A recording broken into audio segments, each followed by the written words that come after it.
ইতিহাসে এমন অনেক সেনাবাহিনী ছিল যারা যুদ্ধ জিতেছে, কিন্তু এমন এক বাহিনী ছিল যারা কোনোদিন ময়দান থেকে পিছু হটেনি, যাদের একমাত্র নেশা ছিল জয় আর একমাত্র পরিচয় ছিল সুলতানের প্রতি আনুগত্য।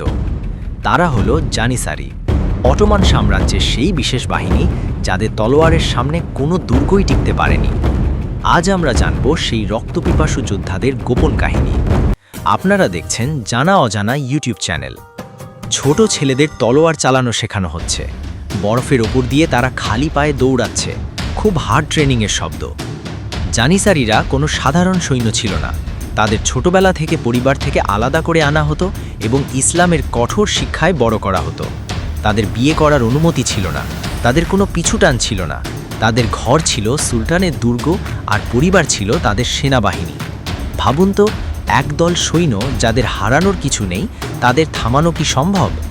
যখনই সুলতান কোনো কঠিন যুদ্ধে হেরে যাওয়ার উপক্রম হতেন, তখনই ময়দানে নামানো হতো জানিসারিদের। তারা যখন যুদ্ধের দামামা বাজিয়ে ধেয়ে আসত, তখন শত্রুপক্ষের অর্ধেক সৈন্য ভয়েই অস্ত্র ফেলে দিত। 1453 সালে কনস্ট্যান্টিনোপল বিজয়ের পেছনে এই জানিসারিরাই ছিল তুরুপের তাস। তাদের বিশেষ গান আর বিশেষ কুচকাওয়াজ আজও তুরস্কের মাটিতে প্রতিধ্বনি দেয়। কিন্তু এই অজেয় শক্তির পতন কিভাবে হলো? অতিরিক্ত ক্ষমতা যখন জানিসারিদের হাতে চলে গেল, তখন তারা সুলতানের বিরুদ্ধেই বিদ্রোহ শুরু করল। একসময় যারা সাম্রাজ্য রক্ষা করত, তারাই হয়ে উঠল সাম্রাজ্যের বোঝা। 1826 সালে সুলতান মাহমুদ দ্বিতীয় এক চরম সিদ্ধান্তের মাধ্যমে এই বাহিনী বিলুপ্ত করেন, আর এভাবেই ইতিহাসের এক ভয়ঙ্কর অধ্যায়ের সমাপ্তি ঘটে।